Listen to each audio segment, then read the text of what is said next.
Abdullah Aourik, un artiste, un voyageur, pas comme les autres. Info Soir, Mohamed Bhiri. Il s'appelle Abdullah Aourik. Son nom ne vous dit peut-être rien, mais il serait temps que nous fassions connaissance à notre tour avec ce peintre marocain dont la signature est célèbre sous d'autres cieux. Il était temps aussi qu'il renoue avec son pays natal qu'il avait quitté à l'âge de 14 ans. Il s'agit d'un véritable globe-trotter qui a côtoyé certains noms prestigieux et qui s'est lancé dans plus d'une aventure. Abdeltif Moufkil nous fait rêver un moment à travers quelques images de son passionnant itinéraire. Pour ceux qui ne le connaissent pas, Abdullah Aourik, ici au musée de l'archéologie de Rabat, où nous l'avons surpris en train de peindre le portrait de Juba II, est un enfant d'Agadir où il est né en 1946. À l'âge de 14 ans, il quitte le Maroc pour la Belgique.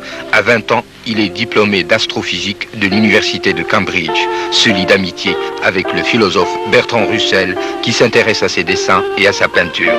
Et c'est parti pour un long voyage qui le conduit un peu partout à travers le monde où il peint de très nombreux tableaux.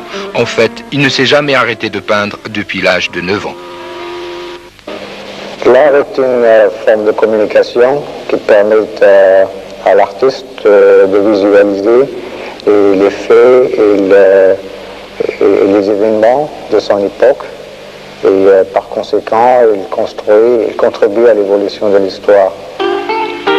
La peinture est en effet une véritable passion pour cet artiste errant qui s'installe devant les paysages, dans les rues, les villes, les campagnes, les routes pour peindre toujours et toujours. Voyageur infatigable, il parcourt tous les États d'Amérique. Dans ses tableaux, Abdullah Aourik rejoint Chagall. Ses couleurs offrent l'espérance. Et ainsi, à travers le monde, durant tous mes voyages, j'étais toujours à la recherche du passé. Et en même temps, je fais aussi le présent pour d'autres artistes.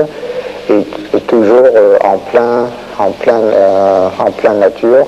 Je peignais, comme vous avez vu dans le document, où la presse américaine a beaucoup reporté ça, et d'autres presses d'autres parts du monde.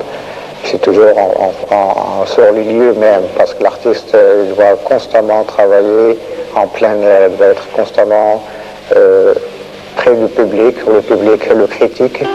Pour toute critique, c'est un peintre figuratif. Aourik, un nom donc à retenir désormais. Fin de ce journal, passez une très bonne soirée. À demain 19h15.